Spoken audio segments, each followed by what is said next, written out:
Huh? Thank you for agreeing to do this. Oh, yeah, no worries. I'll answer all your questions. This morning, Miss Smith was texting me. She's like, Trey did a podcast and he's talking about you. And I was like, oh, yeah, I know. He sent it to me. She's funny. So, Yeah, trying to get this whole thing started, and then all of a sudden, just working on it and trying to schedule people. It's been it's weird because I'm actually doing it. I'm actually taking steps towards doing this kind of stuff, but I'm happy doing it. yeah, I have a friend who started a podcast. She's local. She does like, I don't know, talks about being a mom and other stuff, but I have listened to some of hers. I do like podcasts. I do listen to them, but I'm actually doing this to do it. She said that she was going to have an assignment later on planned just so that we could do a podcast. So she's happy that I'm actually starting yeah. already. Well, that's cool. So I have a list of questions, and I made sure to write them all out beforehand so I won't get confused or anything. So should I start with whenever you're ready, my friend? This is your show. Okay. The first one I was going to say, how is your 2021 going? 2021. Yeah, it's better than 2020, I would say, for sure. But I mean, I feel like this year going into January, I think we all kind of had this hope that like maybe by now things would be a little more back to like normal in terms of the pandemic. But I mean, overall, I feel like I'm on the better side of kind of getting through all of this. I mean, at the beginning, probably like you and like everybody else, like it was like very confusing going into March and April and May. And then over summer, I kind of thought, okay, well, is this going to be it? Are we going to be done soon? And then it wasn't. And so now it's just kind of been going on. But I do feel like my life is definitely way more back to normal. It's the closest to normal, I think, that I can, that we're going to be here for a while. So overall, I'm life is good right now. Awesome. How bad was in general, how bad was 2020? It's a very broad question. I mean, I guess if you're talking like in terms of, I'm not going to sit here and say it was that bad. I mean, I think when it comes to like being in education during that time, yeah, like it was really confusing. I made a joke with Mr. Mars. He sent us all an email, I think like during like Counselor Appreciation Week or something. And I replied back saying, I feel like just when I thought I maybe started to have things figured out, all of this like hit us in the face. And I feel like I'm like learning a million things every day. And I don't feel like I'm just like able to do the job that I thought I was going to do. So yeah, I mean, in terms of work, it was definitely a lot to learn and adjust to. But in terms of like my family and, like everyone around me, I feel like it wasn't that bad. Like, I feel like actually in some ways, I feel like closer to my family, and we like took a major pause on things that normally we'd be, kind of running around and going through motions. And so we got a chance to, I don't know, do some things maybe we wouldn't have normally done. So I don't look at it as all bad. I mean, some of it, like I said, a lot of it actually, I'm not mad about. I ain't mad at you, 2020. I'm all right with it. What lesson were you able to learn from 2020? What lesson were you able to learn the most from 2020? Yeah. I mean, I think like for me and like being in education, it was just learning. I mean, like learning something new every single day. I kind of took it upon myself. Like I've always been someone who I like technology. I like to be able to figure out how something works. So I feel like I mean, I'm not about to like take a computer apart and figure out how to put it together or anything like that. I'm not going to go that crazy, but I like the challenge of trying to find, like, okay, here's what, here's a process that we would normally be doing. How are we going to do that now? And how can we use technology to make it efficient, to make it a better experience? And so I feel like in terms of work, like it was hard, but I learned a lot.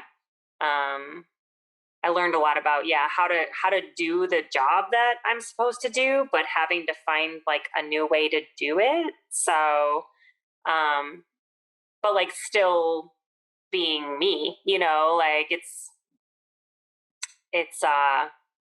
I think probably like one of the biggest challenges is like I think when you emailed me and you said, okay, we can either do this meeting like with Zoom or with whatever my other option was, and I was like, I no longer want to talk to a blank screen or feel like I'm on the phone with kids, because that's like literally what I feel like I do all day. Because I like when a kid turns their camera on, I'm like, oh my god, a face, and I like get so excited because kids just don't do it. So I do feel like I'm talking to screens all day, and so that's probably my like what I miss the most about pre-COVID is just like talking to people in person instead of on a phone or on a computer. Since the year has started, what have you vowed to change or do differently moving forward? Like in terms of my job. Just in terms of yourself in general. Um, myself in general. I mean, I guess I'll answer that in both ways. So, in terms of my job, I feel like you really do have to work really hard to connect with people. As a counselor, like I'm almost sort of jealous that teachers like have this platform that every day, 35, 40 kids are logging in to like hear what they have to say. Even if they're not turning on a camera or, maybe communicating much, like, but at least kids are like showing up and like hopefully hearing what they have to say. I feel like more than ever, I've had to work really hard to track kids down, and I go through like lulls where I'll be like, I don't want to do it anymore. Like I'm sick of trying to like, track these kids down and talk to them. But then other times I feel like motivated, like I really want to, I gotta talk to this kid. I haven't heard from them or whatever. I mean, I probably have kids on my caseload that I haven't talked to all year. I know I do. I have some that, and of all grade levels, that I have not spoken or received an email or any feedback from them or a parent all year. And so that I feel like was something that it goes in, like I said, it goes in lulls, but I feel like that's something that like, I wanted to work on, and like improve at.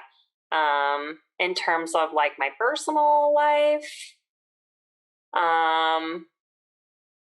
definitely like I was the like cliche, like I was the snack queen from, March until like September. And just, kind of eating my way through the pandemic, but I've definitely gotten back to like a healthier lifestyle, which I think has just, helped my general outlook on life in general, but yeah, so healthy lifestyle for sure.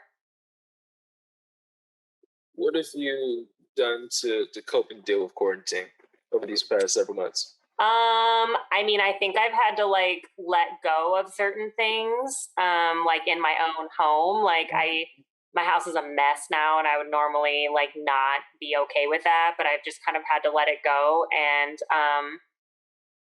and just accept that it's just like how it's going to be, and I'm not going to have that control.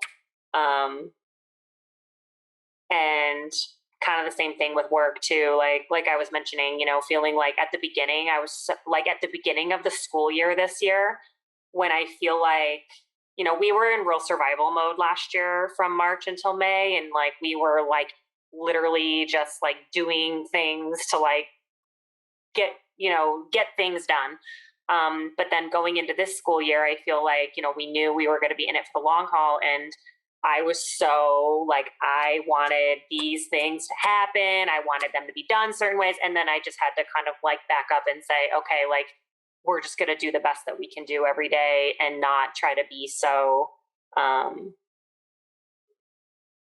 a control freak. So I guess I could say like, I had to let go of certain things that I wanted to make happen or happen in general, and then I'd get strung out that they weren't happening, but then we would all just run out of energy and say, okay, we did our best, and now we're gonna move on. But definitely, yeah, having to let things go.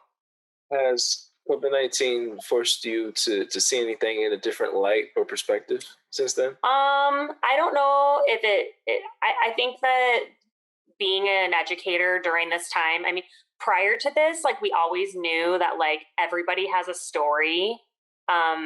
Whether it's a coworker that you work with, that I work next to, or whether it's a student, or like a whole family.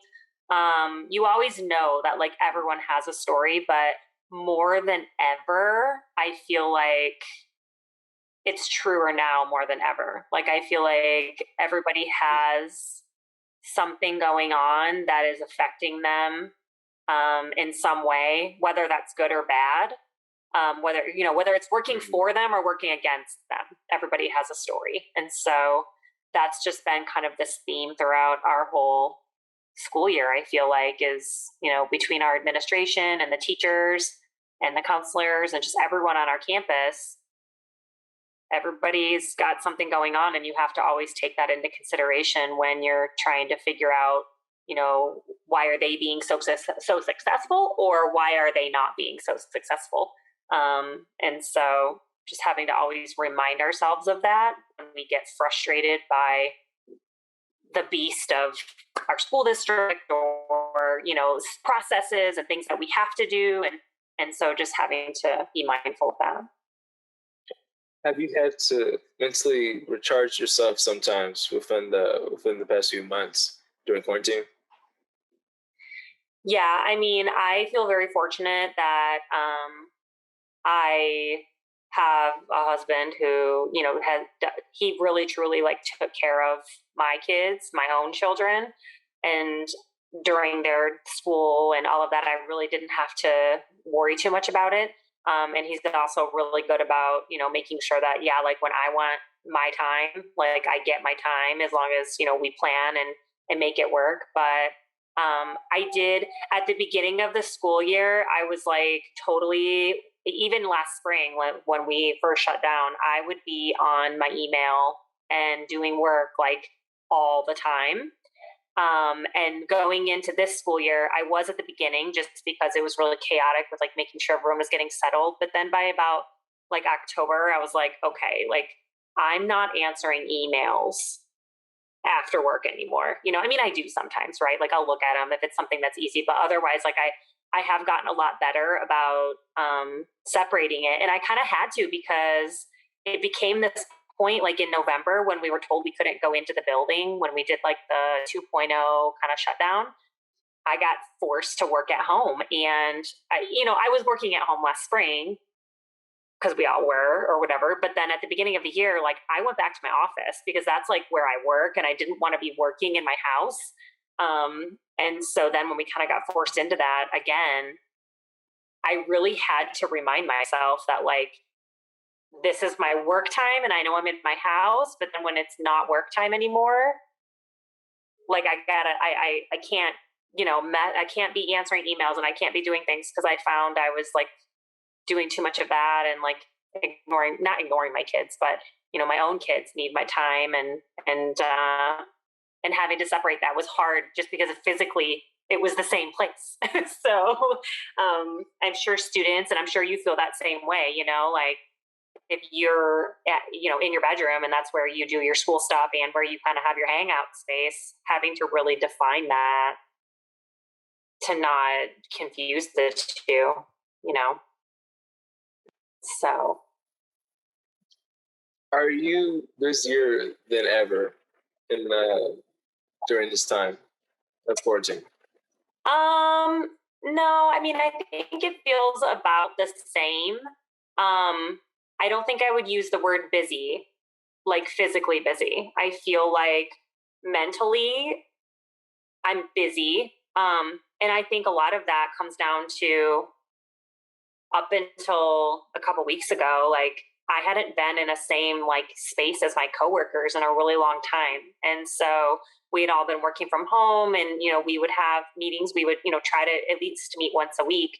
But when you're, I'm sure you even know, like the difference between being in a classroom with your teacher and your peers to, when you're thinking about something, when you have questions, not having to like go work so hard to like communicate about things and just kind of always feeling like you didn't know what was going on.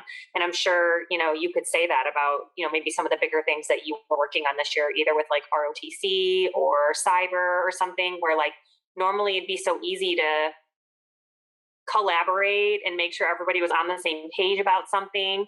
Um, but when we're all like so far away physically, you just kind of always felt like, am I doing the right thing? Do I know what's going on?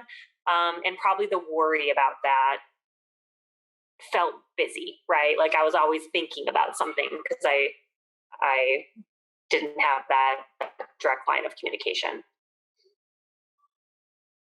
As being a guidance counselor, has that become increasingly stressful over time? Kind of like what I was saying, where I feel like, so I've been a counselor since, I've been a shadow since 2006. I was a teacher there before I was a counselor, and I came into the counseling office like mid-year in January 2010, I think. And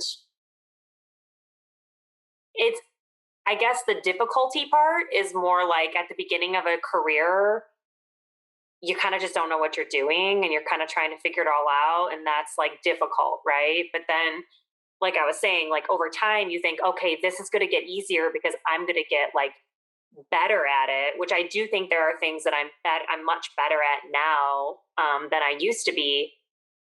But now I just feel like there's so many more expectations of educators or, a teacher, a counselor, a school. Um, I feel like there's just a lot of things placed on us that over time, it feels like, okay, once I finally got a hang of some of these things, now, we've added two or three more tasks to my day, right? And so it kind of starts to pile up. So if anything, I've probably just become a better like manager of it all. But yeah, I mean, now that I feel like the mental health part of it, I remember I was emailing with your mom about this recently, but just saying, when I became a counselor. I mean, like I said, I was a teacher before, and I always kind of knew, like, okay, like I want to be a teacher, but I thought I want to do something else. And my stepdad was my high school counselor. He was my basketball coach. He was my counselor. And, he always told me like he liked his job because he always got to deal with like positive contributions typically, right, with counselors, as opposed to like being an administrator where it can often be, like dealings with a lot of negatives sometimes. And so I was like, okay, I kind of like that idea. And when I was a teacher in the classroom, like I always liked to like talk to kids and get to know them, like to like, like have individual conversations. And sometimes I didn't really love the management of a classroom. So that was like one thing that like frustrated me. And so, I went down the road of counseling. But over time, when I got into the job, it was like, okay, like I like to talk to kids about what do you want to do after high school? What's going on? What kind of sports do you want to do? What kind of activities are you involved in? Let's find you something that fits you if you don't know what to do. Like, I like that part. I like talking to a kid about like, okay, let's set a goal. Let's try to reach that goal or, whatever. Like, to me, those are counselor type roles.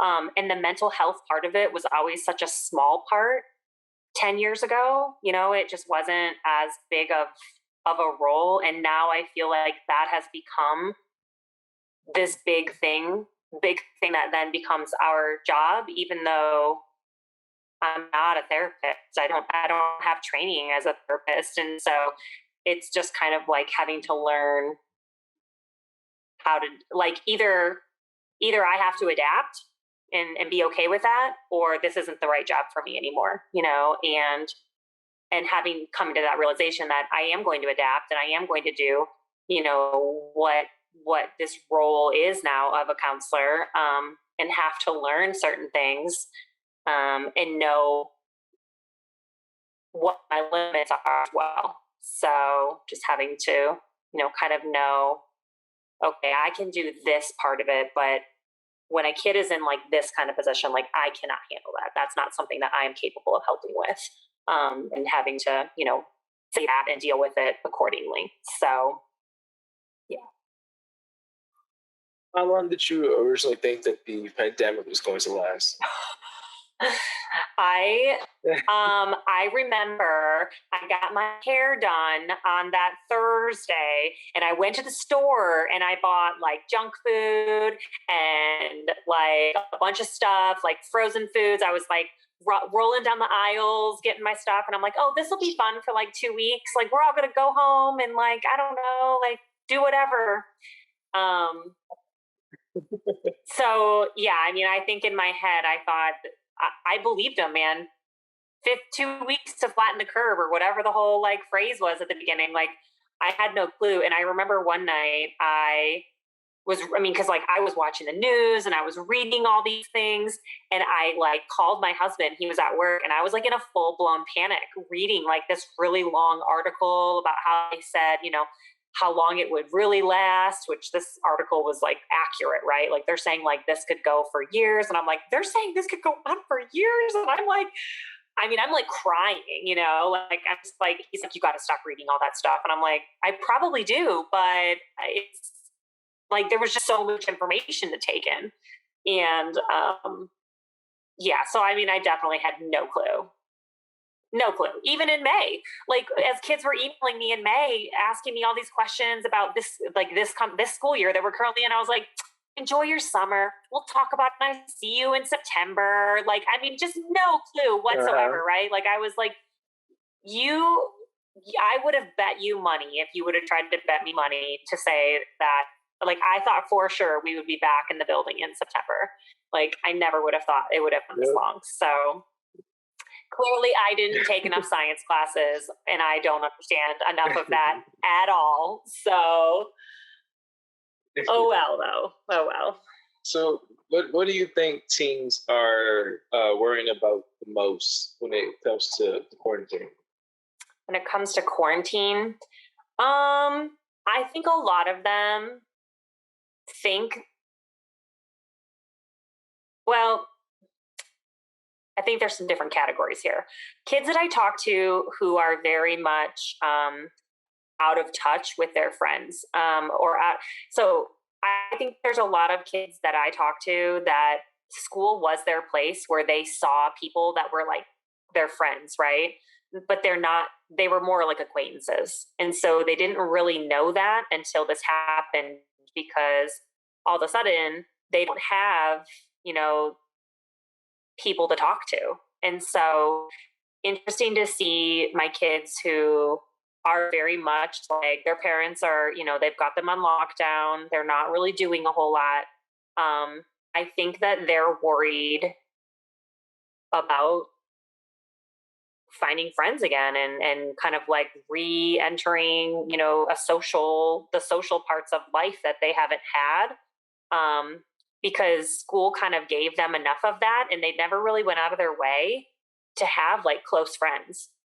It's really been interesting to see how many kids that I have like that, of all grade levels, of all like, backgrounds, to see that they haven't had a whole lot going on, and them recognizing that it's probably, because school took up such a big part of that, and that they don't have that now. Other kids, I feel like I've got a pretty big group of kids who I would probably say like are like, your athletes and your things like that. They just so desperately want to be back into sports, and like all of that stuff that connected them to school, not necessarily the classes part, but they feel like they're behind. So many kids are like, everyone else is playing and we're not. And, just really, I mean, I had a handful of kids, boys, withdraw. Like the minute that the sports season started getting shut down, they like withdrew and moved to other states to be able to participate because they felt like they were going to somehow be behind. And those are big decisions, to make as a family and as in that moment. But I think, yeah, like missing out generally in different forms, that's what most kids are. I feel like most kids are worried about right now. What is one thing that you have hated about the effects of quarantine, whether it be about yourself or just teens in general? That I dislike the most. I really, I have found that I now cannot stand the word motivation. I've heard that word like so many times. It's like the word motivation to me is like an umbrella at this point. Like it is like this one word that actually means like so many other things. But I do think that yeah, getting people to stop using that word and to be more specific about their what they've got going on, and especially as we start to come back into the building and having to kind of or maybe not, maybe people won't, but as they do, as kids do, having to find another way to describe maybe why they're not being successful. Everybody wants to use that word, and it's not because it's not true. I'm sure, I understand the idea of not being motivated. There's just so much more to it. That's like too broad of a word when it comes to education and like kids not necessarily being successful. I don't know. It's more personal than that for each person. What trends have you noticed recently when it comes to teenagers in quarantine? I feel like the second half of the year, as I've been meeting with kids, they've definitely settled into quarantine more than the beginning, right? Like I feel like how I was mentioning how, I'm kind of becoming adjusted to like this new, I hate to use that phrase, new normal, but it really kind of is. A lot of kids just really becoming more comfortable with the idea that this is how they are living, whether it's how they're going to school, how they are maybe socializing now, and finding ways to like fill their day. I think everyone is like, there's just this level now where maybe the word comfort isn't the best word. Maybe acceptance is maybe an even better word, but people not being as uncomfortable about it all. When I started meeting with kids at the beginning of the year, I knew what questions they were going to ask me. Hey, miss, when we coming back to school? Hey, miss, have you heard anything about sports? It was always like these questions that like they were waiting for things to change, and they just wanted to know when. And now, it's not even like that. Like it's just like we're all okay with the way that things are, and just they're comfortable with it now. So that is definitely something that I noticed about it recently. Do you believe people kind of underscore how important mental health is to any age, really? I don't think that people like. I don't think it's understated. I really don't. I think people don't talk about it. I mean, I think we talk about it now more than we ever have. But I think that it's definitely like generational in some ways, right? Like um, older, like I think about maybe my parents' age or like my grandparents' age, they have a very different outlook on it than someone who's younger.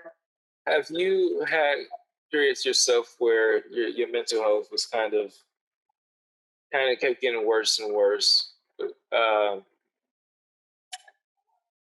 yeah. Um, yeah, I have had periods of time. I mean, being a parent, being a new parent, that becoming a mom, that was a really stressful time. That I do think that I suffered from things, and luckily I have a husband who I could talk to. I have friends, that I lean on.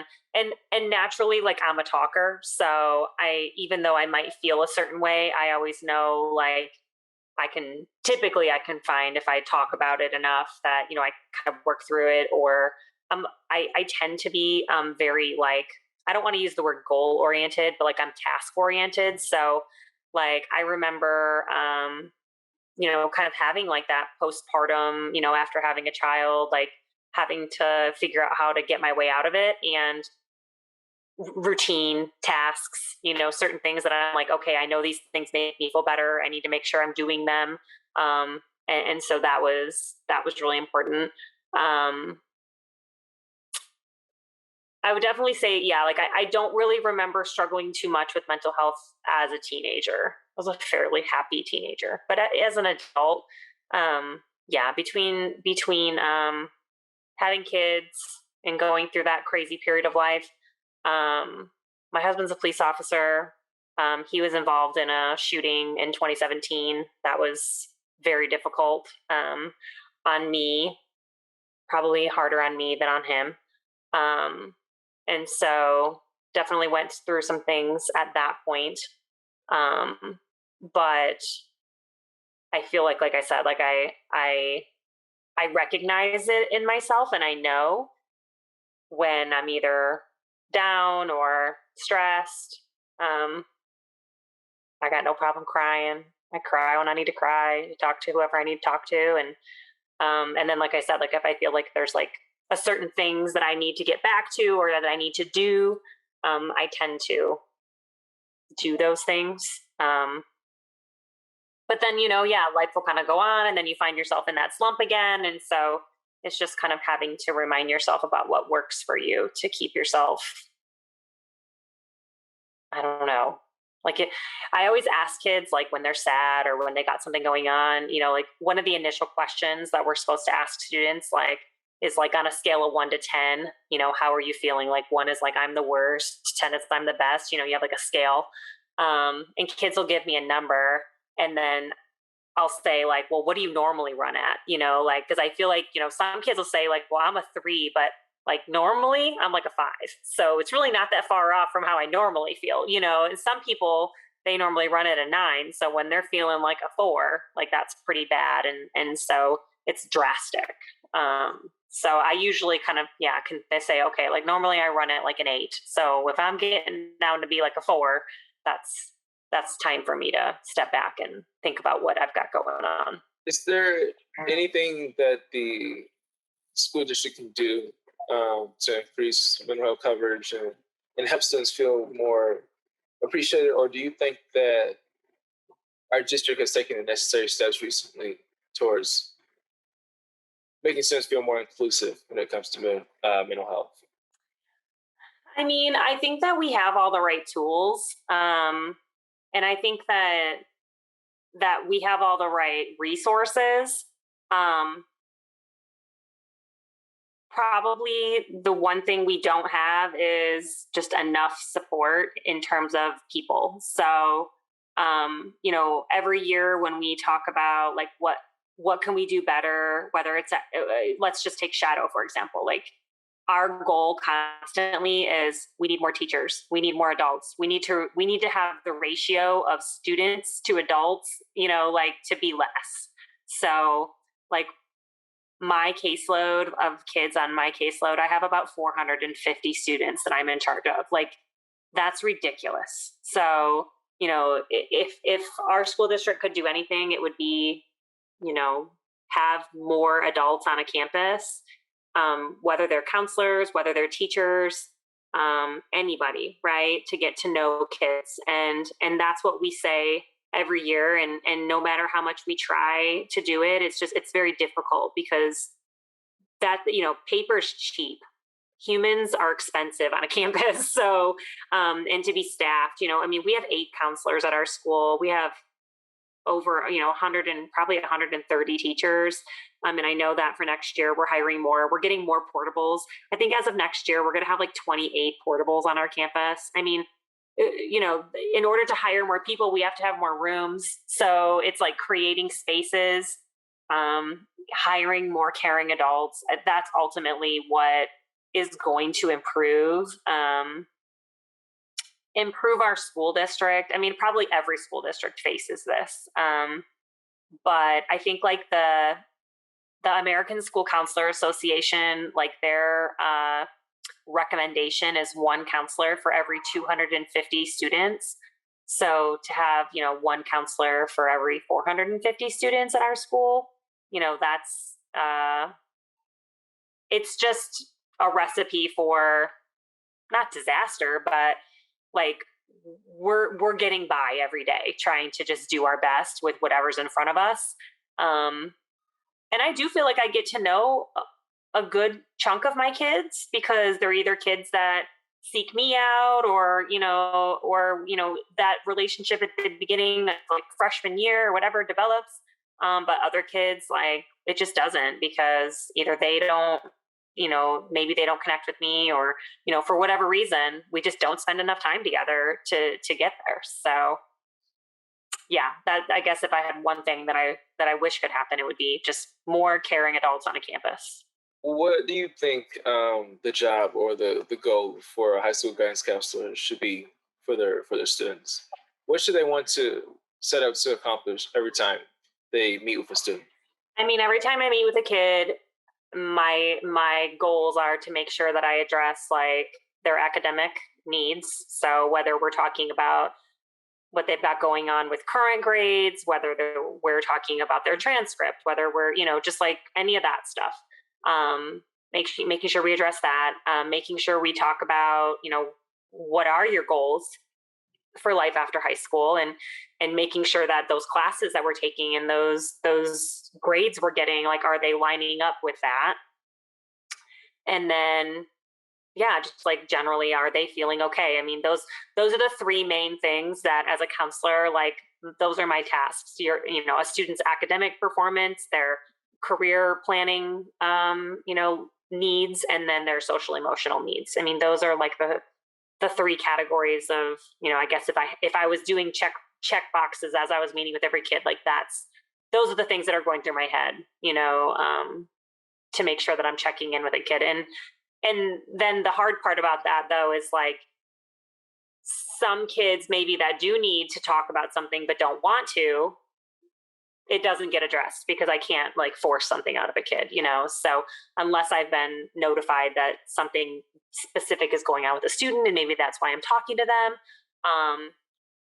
then if I say, is everything okay, how are things at home, how's it been going, and they're like, yep, it's good, okay, like I can't like force them to tell me their deepest darkest secrets or tell them everything that tell me everything they have going on. So it does have to become that thing where they have to trust me to talk to me if they need something.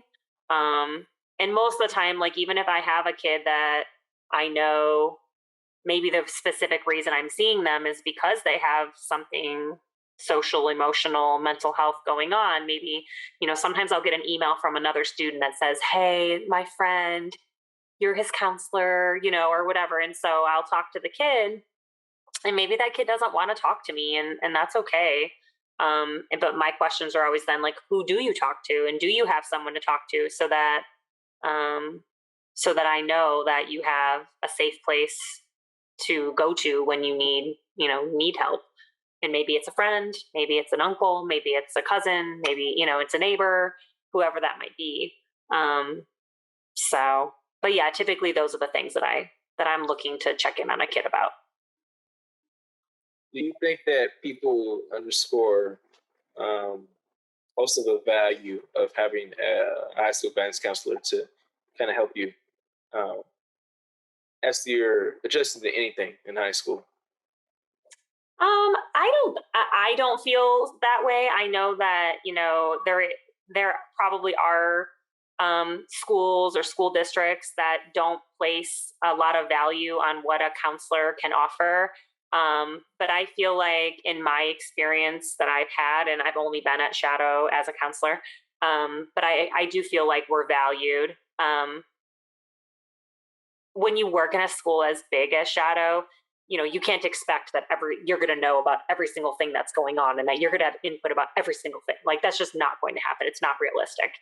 But in terms of like, I feel like whether it's our administration or kids or teachers, I know that they look at me as a resource, right? Like whether it's like, hey, do you know anything about this specific kid, or can you help me with looking for information on something.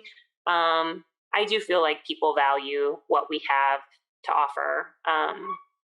I don't specifically, I would say our school doesn't expect that, we're going to maybe, there are some places that maybe there are certain tasks put on counselors that are not considered like counselory duties, like asking me to do lunch duty or asking me to administer every single test that happens in a building. Our school does not ask that of us.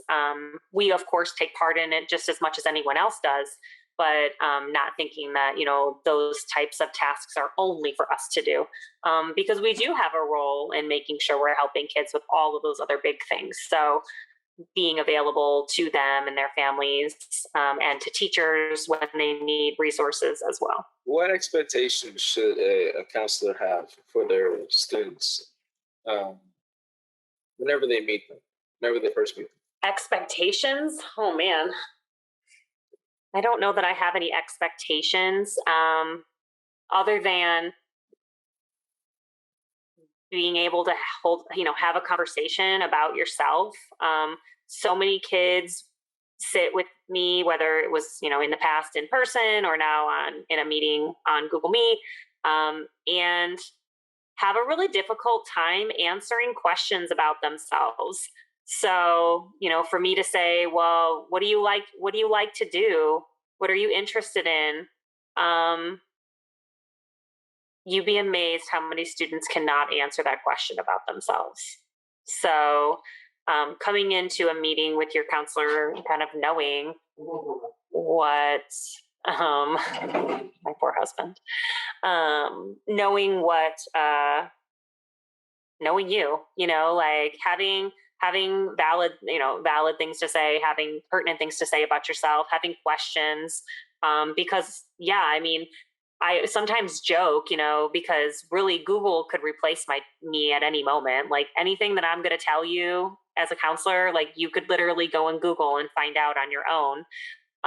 But being able to, come into a meeting or even go to anyone and be able to like ask the right questions, find the information you're looking for, because that's really what I feel like my job is to be a resource for you. And to be able to help you find whatever it is that you're looking for. Being a counselor, what inspired you to take such an intimate job that required you to develop such personal, trusting relationships with students so that they can succeed and survive in high school? So yeah, I mean, I was a teacher before I was a counselor.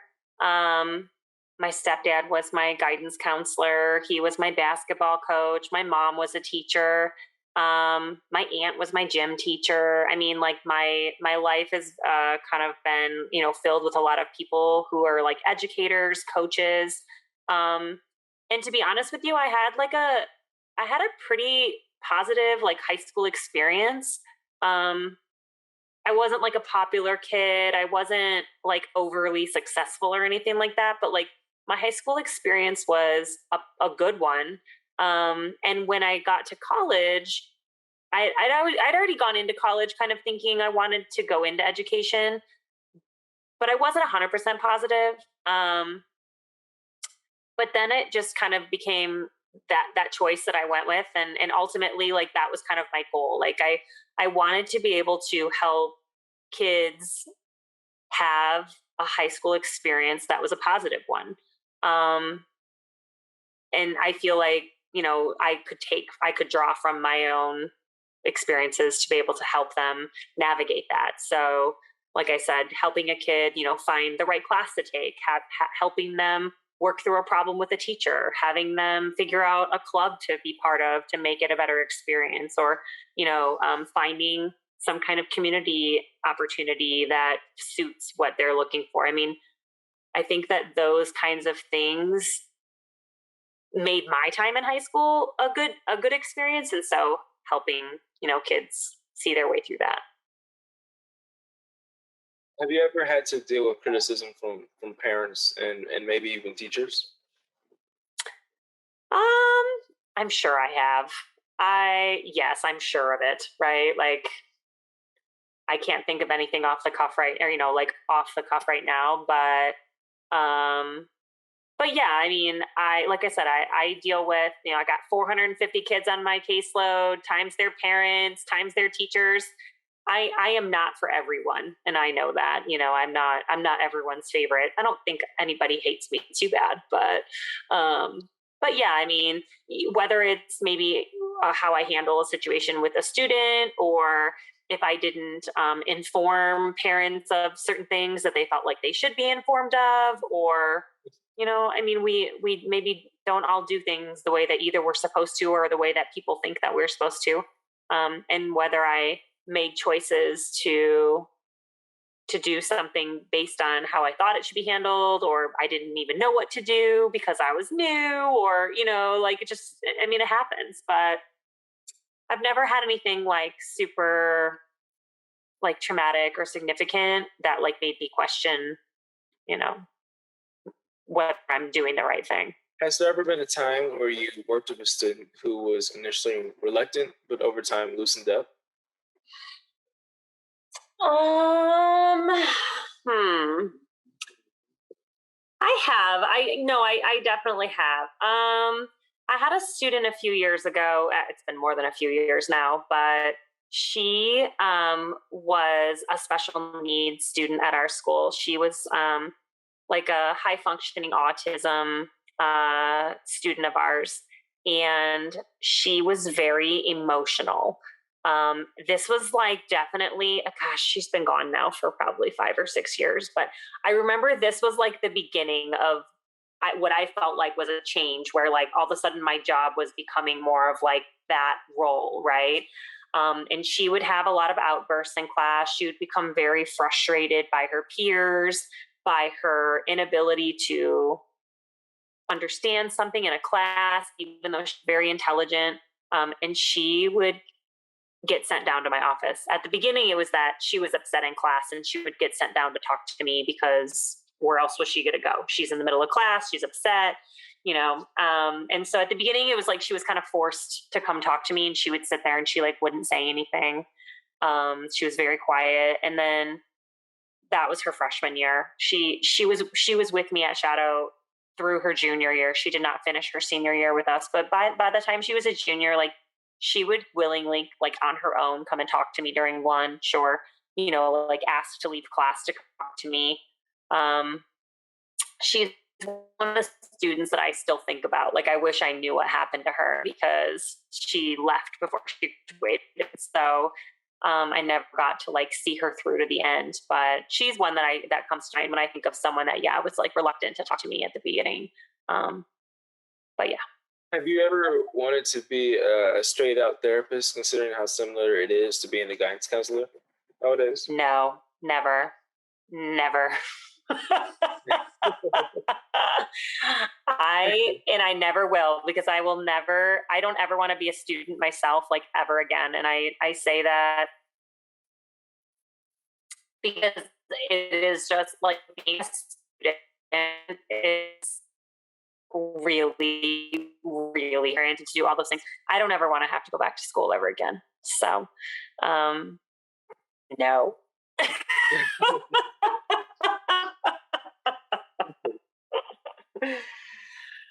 How do you know when you can help a student versus when you feel like they need to go to actual therapy?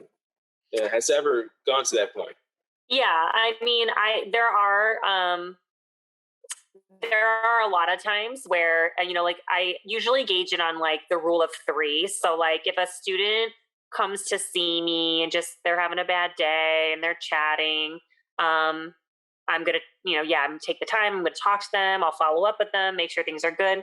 But usually, if a student comes to me within a short period of time, like I usually, like I said, the rule of three, the third, fourth time where it's maybe within a short period of time, it's the same topic, it's something that they're not able to work through on their own. Then that's typically when I know that I have to move on to something bigger than me. Um, but typically that involves me kind of involving them because I'm never gonna like have them leave my office and then pick up the phone and call their parent and tell them without having talked to the student. So usually it's a process where like I will try to encourage the student to do that for themselves or help them talk to their parent about needing help. Sometimes I have students who come to me and say, I really think I do need to see a therapist, but I'm afraid to talk to my parent about it. Will you help me? And so I'll do that. And most of the time, then, if the parent has questions, I can use our social worker, Miss McLean. She will help parents navigate like the insurance process because sometimes that can be the hardest part for a parent is figuring out what providers they can use to help their child. Those are the typical scenarios. We do have times where we have to evaluate whether a student is suicidal. And we do have a process that the district has us follow.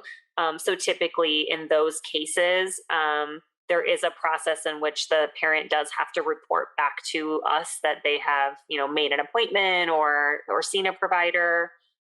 Because those types of things, like I can initially like have a conversation with the student, but I can't like see that all the way to the end if in fact they are like at a point that they're thinking about harming themselves. Then I have to make sure that gets referred to a parent to then take the next step. The school district does have what they call mobile crisis. It is a unit, so a group of people who work for the school district that in the event that like during the pandemic, as we have not been in the buildings, if we speak with a student who we determine there is an imminent crisis and that we don't have access to, if the family doesn't have immediate access to something, then we can use the mobile crisis department that they can go to the family's home. So we do have a lot of resources here for families and for students. What's the proudest you've ever been of a student? Other than you? Other than me. Other than you. Okay. I mean, I keep in touch with a lot of students after they graduate, so I have to say I'm proud of a lot of my former students. Just seeing them like become adults and like I don't know, just it is very exciting. A student that I'm probably most proud of, he would have graduated probably like maybe 2011. I don't know what year Jaime graduated. Anyway, his name is Jaime, and he's a student that actually I had in the classroom as a teacher. And then he was a senior as I was transitioning into the counseling department. So maybe he graduated in 2010 or 2011. Anyway, when I met him as a 10th grader, he was new to Shadow, and he had come from another high school in the district, and he is legally blind. And so he had, grown up his whole life, or blind, but like it was getting worse and worse as he was getting older. And from a young age, he was, labeled special education because of his, blindness. And throughout his educational life, he had always just kind of been that kid that they like didn't really think had a whole lot of potential. I know this sounds terrible, but he will tell you this exact same story. So he comes to Shadow in 10th grade, and I had him in class, And I found, I meet this student, and he carried with him like back in the day, before so much technology, he had this screen that he would carry around with him so that it would enlarge everything that he would read. And so I would just print. So some teachers would print all of his stuff really big so that he could see it. Other things he couldn't do, they maybe couldn't do that with. So he had this screen that he would carry around with him, and he could put a paper under it and make it bigger so he could see it, everything, right? So here's this kid who had to work like extra hard because of his vision issues. But he never complained. He is the coolest guy. And when he was graduating, kids in Nevada had to pass proficiencies. Have you ever heard of these tests that kids had to pass in Nevada? Mm-hmm. So he had all of his credits, but he could not pass his math and science proficiencies. And so I tell the story about how, he was kind of one of those kids that they just kind of stuck him in a room and didn't really think he had a lot of potential. And it was so sad because when he came to Shadow, he was learning so much, right? But he had just so much to make up because he had kind of been stuck in like resource room classes, even though he really didn't belong there. And so by the time he got to senior year, he just needed more time to get this content. And so he couldn't pass his math proficiency, and he couldn't pass his science proficiency. So right after graduation, and he didn't have technically a standard diploma back then, he enrolled at CSN because CSN would still let you enroll even though you didn't have like the official standard diploma. So he got in classes right away, and he started taking classes. He came back for like 2 years trying to pass his proficiencies. He ended up passing, I think, the math, but he never did get the science proficiency. Anyhow, he went to CSN. He went to UNLV. He's graduated from UNLV. And then starting in August, he's starting a master's program at UNR to be a social worker. And so it's like, he's just like the coolest kid. He messages me all the time on Facebook. His parents own a restaurant here in town, so he's always trying to get me to, go eat dinner there. And, but just like a really cool story about, a kid who could have just been like, this is too hard. I'm basically blind. I can't even, everything is super hard to read. I got to have everything like size 800 to see it, but he has worked so hard, and I'm so proud of that kid. So, and it's nice to keep up with him. And yeah, he actually just posted on Facebook his letter of acceptance to the UNR social work program the other day. So he's definitely one that I would say I'm definitely really like extra proud of him because he's overcome like some serious obstacles to get to where he is. It's amazing. It's awesome. Let's just about to, right up along that alley, have you had students that have went up to you and kind of thanked you for saving their life or for having a profound positive impact on their lives? I had a student a few years ago. She actually came back to Shadow after she graduated and brought me a gift. And I was like, what are you doing here? She like came walking into the office, and maybe it was even 2 years after she graduated. She had been gone a little while. And she was someone that I didn't have she wasn't on my caseload, but she was in NHS when I ran National Honor Society.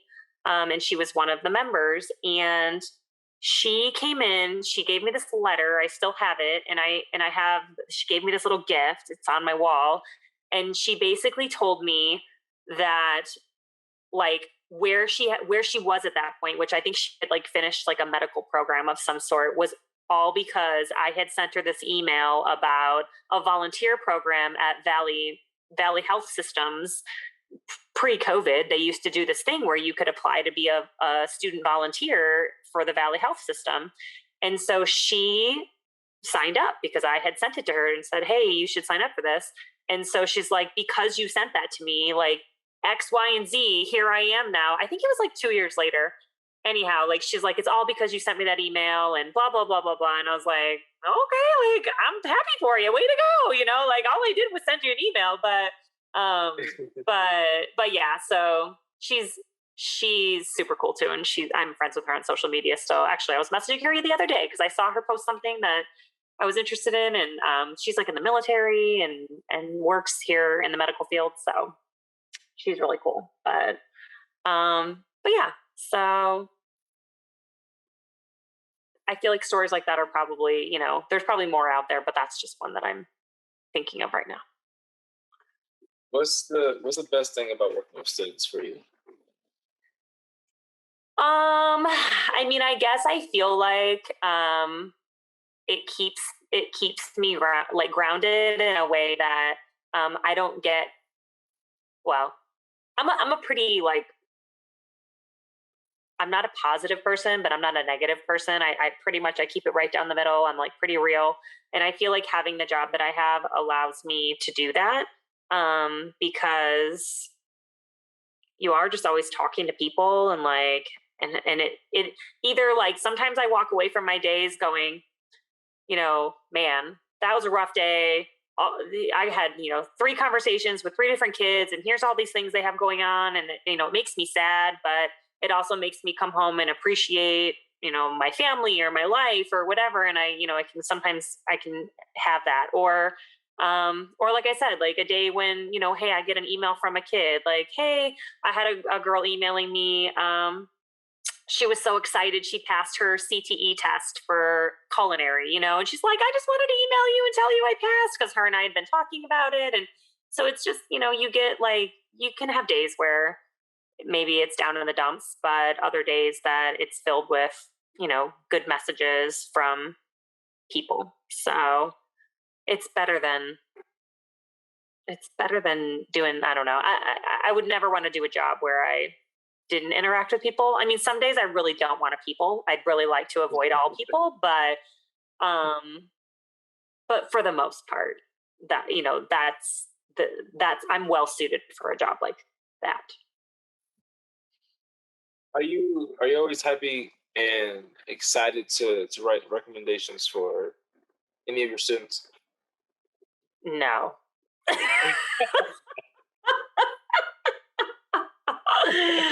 I remember Mr. Pack and I were emailing about the one we had to write for you at the beginning of the year. I go, I've never been so stressed out about writing a letter of recommendation ever in my whole life.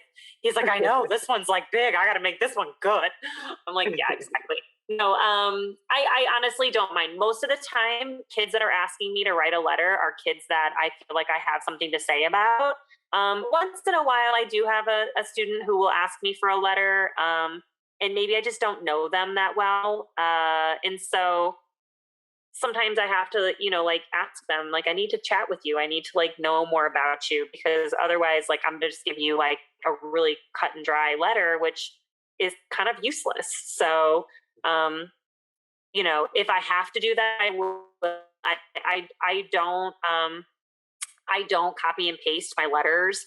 I do have maybe certain parts, like certain phrases I probably use in a lot of mine, or like maybe a structure, but I do try to make every single one of my letters like individual. So the only time that I don't really love having to write one is if I just don't know what I'm going to say about a student. But as long as I know enough about them, I can usually have it. So I'm a real wordsmith. I'm kidding. I'm not. But to find a way. What plans do you have for beyond high school, or do you intend on being a high school counselor for a pretty long time? Yeah, till I'm retired. This is it. This is the gig for me. Unless I win the lotto, I do threaten to quit most days and say I'm going to go be a barista at Starbucks, but I don't drink coffee and I don't think I have enough patience to figure out how to make all those drinks.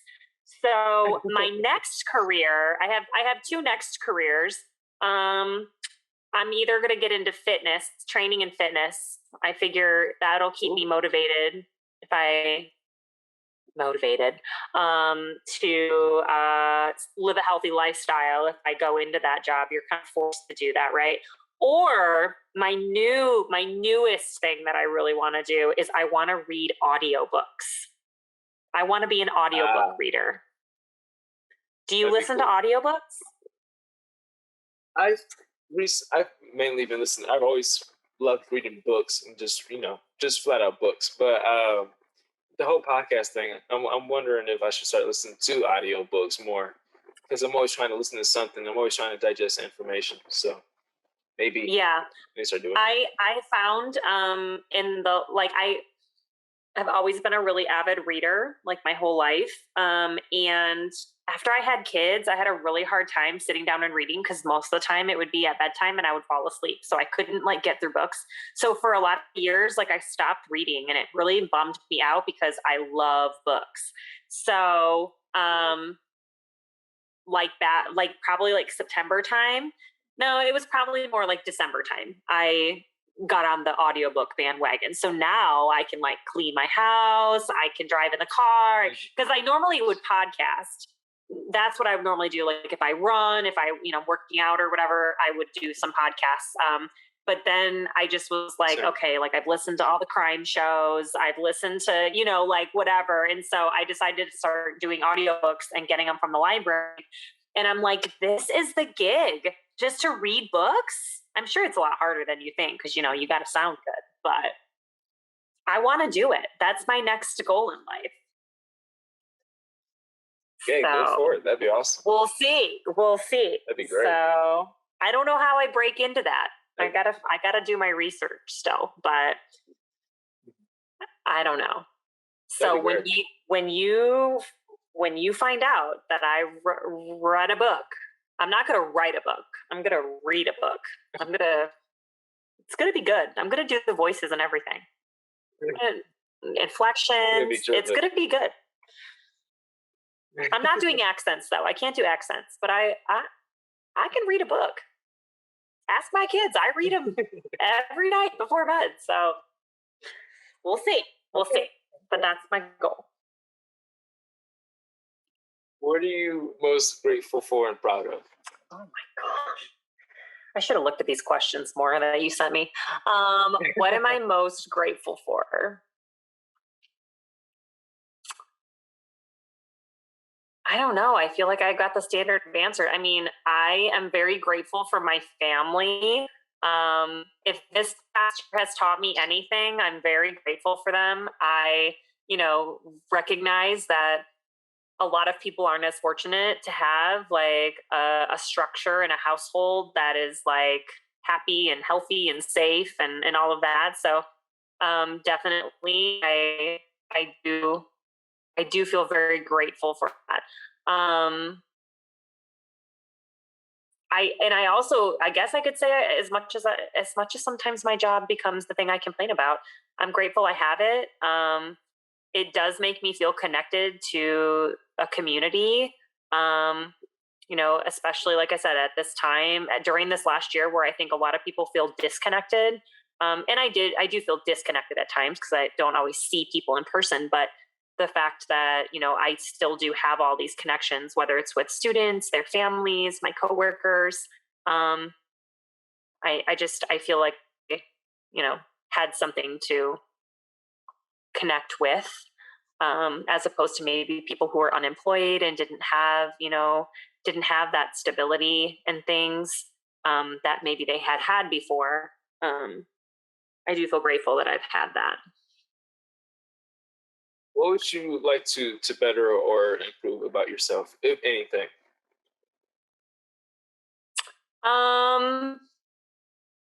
I do. I mean, in terms of like my job, I do want to be. I'm always wanting to be better. Whether it's connecting with students in a better way. Because like I said, this year I think I felt most disappointed that I just didn't really even get to see every single one of my kids. When I say see, whether it's an email, whether it's a meeting where I can't see them, but at least I can hear them or whatever.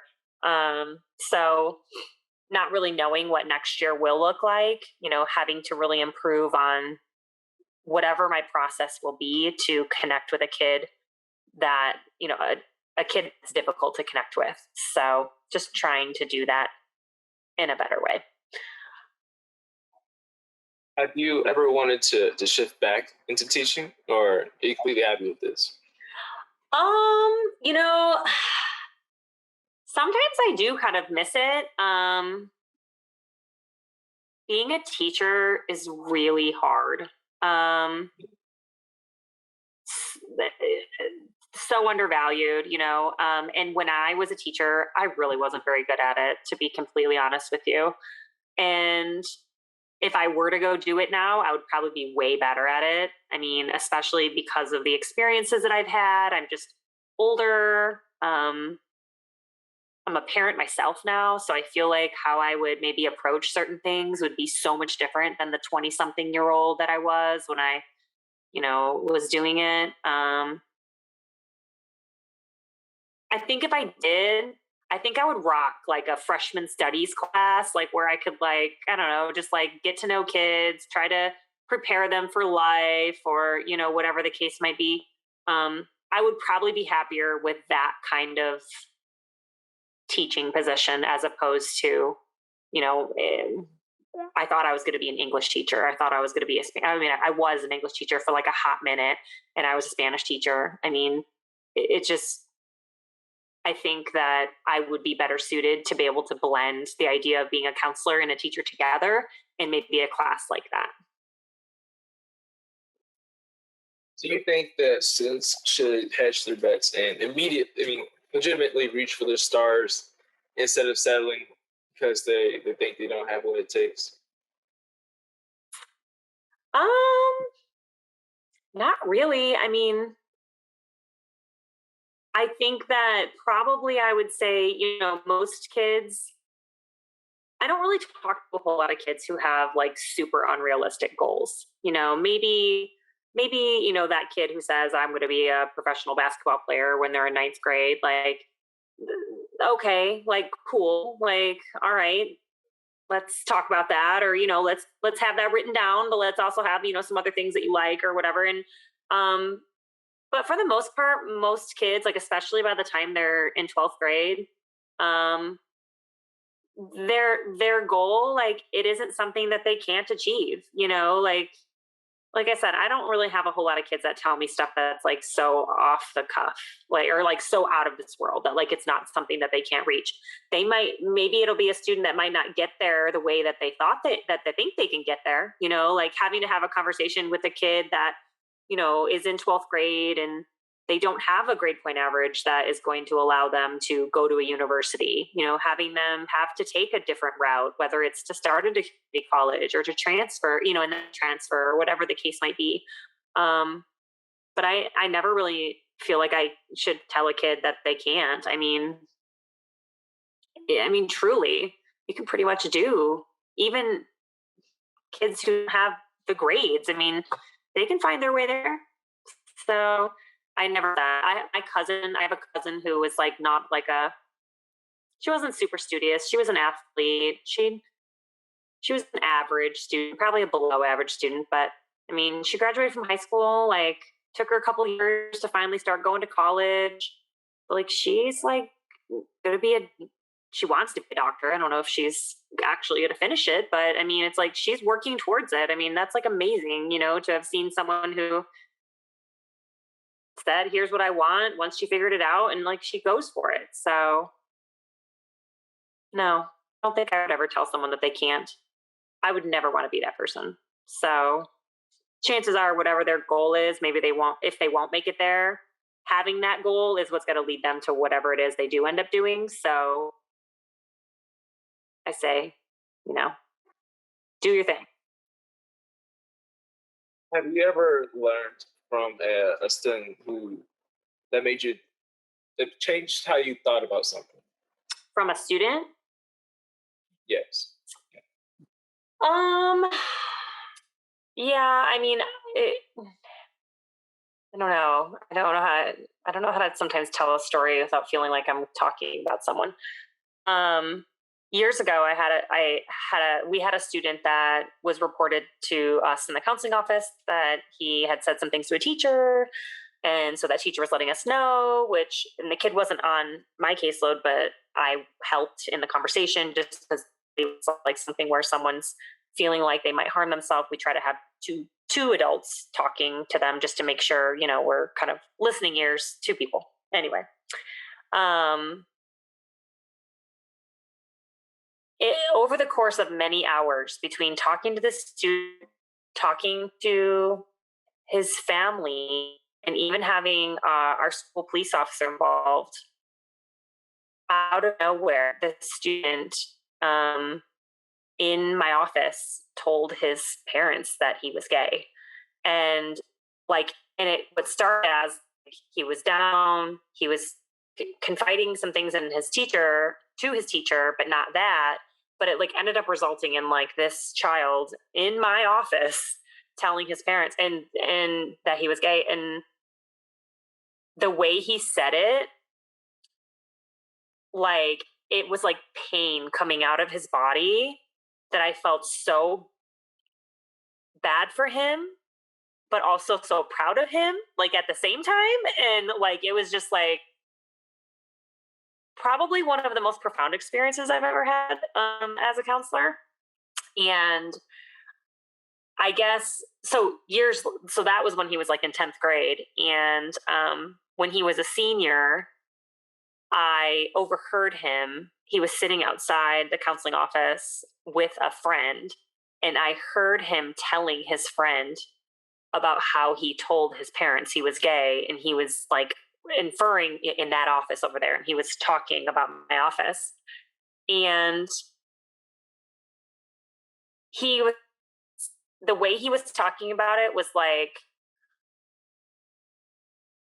almost oh, I'll never go back in that office because that was where I told my parents, and it kind of made me feel okay, as I reflect on that experience for him, and maybe, how I reacted or how I didn't react, or how, I didn't maybe follow up with him. He wasn't my student, but how profound of a moment that was for him. And so it made me realize, and though he didn't teach this to me directly, I feel I realized how important it is in those kinds of situations to follow up with a student and to continue to build a relationship with them, because even though years later, as he's still sitting there, and having that conversation with his friend, it made me feel sad that was the connection that he had with me was oh, that in that lady's office, that was where I told my parents that I was gay. But it wasn't that him and I had any kind of connection after that. So even though he didn't directly teach it to me, that's kind of something that I feel I learned from that. What is the greatest piece of advice that you've ever received? Oh, I wouldn't say that it was a direct piece of advice, but there was an English teacher.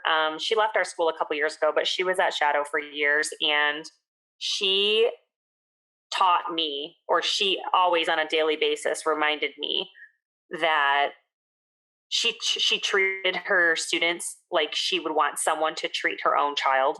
And that is that is the number one thing that I have always said to her. She's, and I'm that's the one thing that you taught me, is that every single time I have a student or a family, or whoever, I'm going to treat them exactly how I would want someone else to handle my child, whether it's going the extra mile, here, provide this information to the student because it's something that might be important to them, or they're having a bad day, don't dismiss them.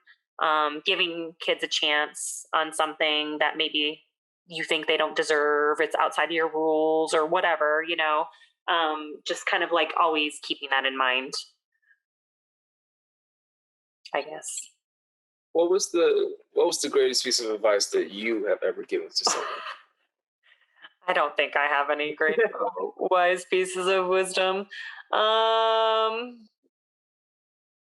don't know. I think that probably my biggest spiel that I talk to a lot of kids about is a high school diploma,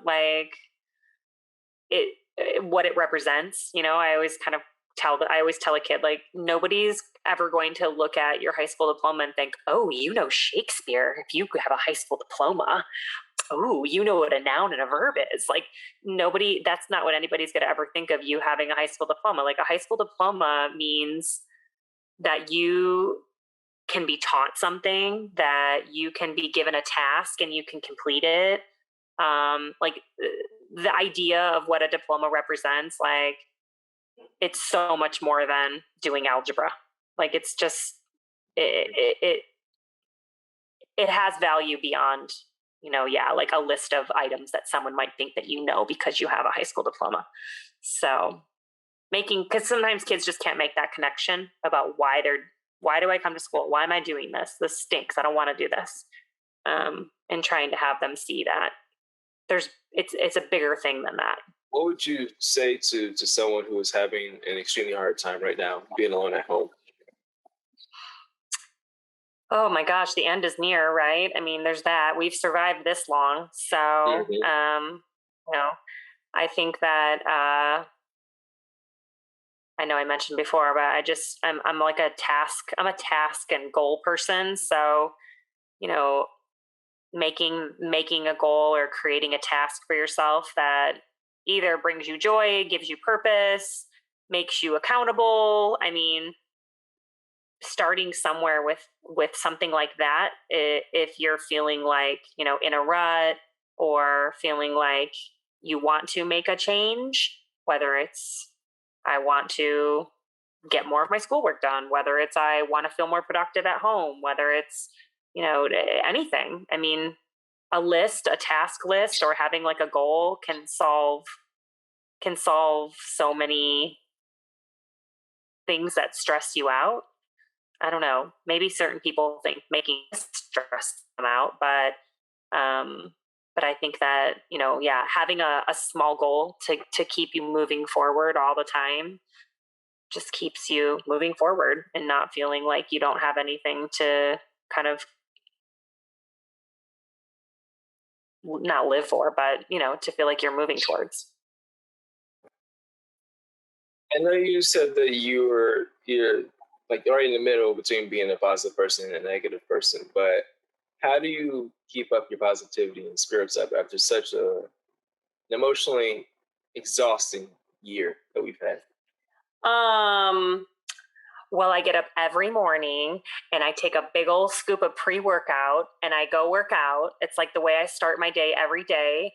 I know it sounds crazy, but I get up at 3 o'clock in the morning and I go to the gym every morning at 4 and I work out, just because that puts me, like, if I don't do that, I'm not a very happy camper.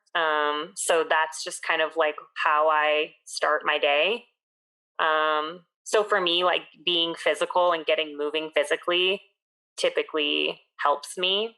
Um, and because I know that about myself, I make sure it happens every day. So,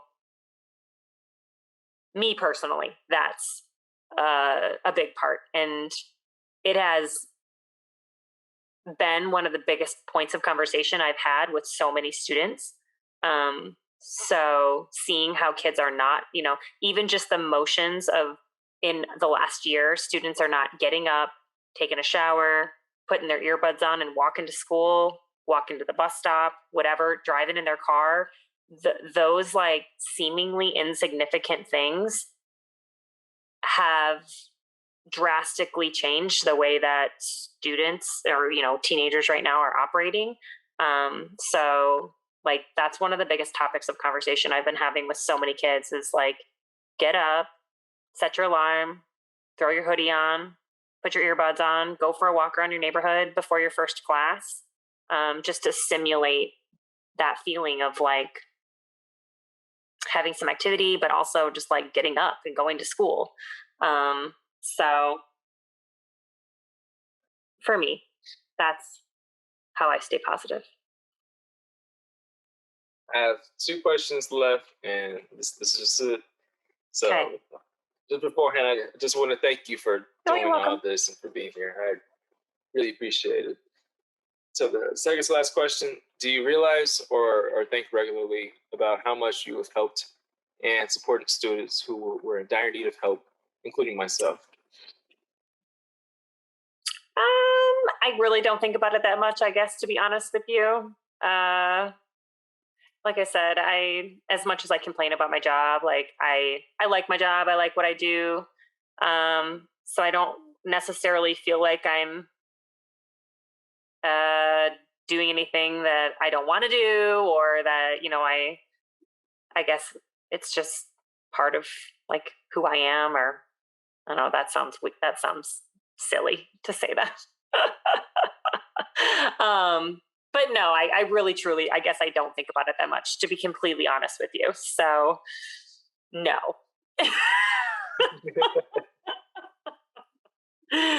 I get Well, done with that's work, I clean my house, I do my laundry, I run my kids around.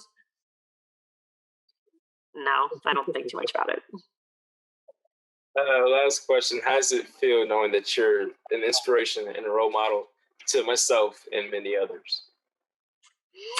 Oh, I can't answer that question because I don't think that I should be. I think that people need to find another role model. Trey, don't use me as a role model. You're gonna do much better things than I am doing in my Oh, life yeah. right now.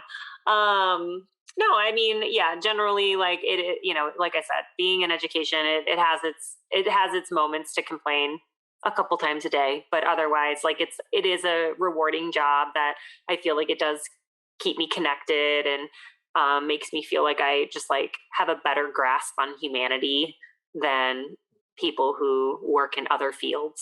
So it's good for me. Much, miss. Thank you so much. I really do Okay, appreciate this. so your mom told me that you did get an acceptance to USC. Yes. Yes, I That's did. exciting. So when are your Yeah. other ones going to start rolling in? Because I feel like it's got to be like this week or next week. They're all going to come in on the 6th, which is like in 4 days. Okay, Tuesday. Yeah. And so it's just going to, I feel like the majority of them are all going to just come in that day. And so Okay. it's going to be a pretty terrifying day. Nah. I was just reading this thing. And it was a person who said, right now, like all these parents right now are posting pictures of all of their kids' acceptance letters, and he posted a picture of his letter when he got denied. I think he got denied to like NYU or something back in 2000. So he still has this letter, and he's like, it's all crumpled up because, of course, when I first got it, I was so mad and I crumpled it up and I threw it. And so, I mean, not that I think that that's going to happen to you. You'll probably get accepted everywhere, but just in case there's one in there that you don't get accepted to, it's okay. It wasn't the right fit for you. I had a friend in high school that she's still a good friend of mine, but she applied to U of M, University of Michigan, and she didn't get accepted. And she was so butthurt about it, and like could not understand why she didn't get in, right? And this was like her dream school, and I can't believe they didn't accept me. And there was another girl in our class that got accepted to University of Michigan, but she wasn't going to go. So my friend was like literally writing to U of M, trying to get them to let her take the other girl's spot. I mean, this was like how psychotic she was about it. I was like, what on earth? Like, okay. But it's funny because all these years later, she will tell you like that was the best thing that ever happened to her. That like she didn't go to U of M. She ended up going to this like small private school for architecture, and it ended up being, the best experience for her, and she wouldn't trade it for the world. But it is kind of funny, to think that it is a big decision you're going to have to make about where you're going to go and everything. But ultimately, you'll find the right fit for you, So I don't think you'll be disappointed no matter which place you choose. Who's got the best like Yeah. cafeteria food? Who's got the best dorm room? I mean, you could use whatever you want to pick how you're going to make the decision, but Pretty much. I Pretty mean, much. it'll be great no matter where you go. So, I mean, you could make like a list of things of what, you really want, but I mean, ultimately, do you think you want to be like within driving distance of Las Vegas, like to where you can come home, or you don't care? Honestly, for some reason I've always been like, wherever I go to, I want it to be like on the other end of the country. I want to Okay. let it be on the East Coast or just, but also if it was in California, I wouldn't mind because I mean, driving distance to Las Vegas, that would be terrific. If Sure. I could go to somewhere in Los Sure. Angeles. Right. Yeah, but I don't know. There hasn't been a determining factor when it comes to the schools. I think I've always just wanted these schools because of how popular they were, or saying that they're the best of the best, and then reading up on them. Actually, like I truly did like hearing about these schools, and so yeah, I don't. There's so many variables. I don't know how I'm gonna choose. I don't. We'll see. It's gonna be such a tough process. So But you'll find out in I'll be April, and then grateful. you'll have to basically make a decision by like what, May? I think so. May. Yeah. I think. Okay. Well, I'm sure that once everything rolls in, it won't take you long. I mean, like I said, no matter what you choose, you're going to be happy no matter where you end up. You're not that kind of person that's Yeah. like overly picky or anything like that. So, hmm financial Yeah. packages Exactly. and all of those things. But I mean, ultimately, most of these places you've applied to have plenty of programs, and whether, because I don't feel like you're totally settled on like a major or anything at this point, right? Yeah. At this point, yeah. No. I have So, split between like 4 majors, and so right. it's But I mean, as long as it offers your top four, yep. you'll figure it out. I mean, I just need one. I literally have about 4 concrete memories of what I learned in college, like of classes. Everything else has absolutely nothing to do with that. So, like, you'll love it. It'll be great, and Whatever happens will happen. exactly. So, I only applied to one college. I think your mom said she applied to 2. I applied to 1. Like Yeah. and it was like literally a paper application that I had to send in the mail. So you went through a lot of work. I would not have done all of that. So all right. Well, my husband made dinner. I got to go eat. My kid's digging through a thing of toys right now. Eat dinner. His shirt's inside out. I mean, all right. Well, have a great holiday weekend. Enjoy the extra day off. You too. And then I'm expecting an email at least then on Tuesday or Wednesday. I'll give it. I'll probably freak out about it, and I'll probably send it on Wednesday so I can be more composed and everything. So I can be more composed and calm down. All right, sounds good. Good luck. It's gonna be fine. Thank you. All right. You guys have a great weekend. Have a good day. You too. Bye.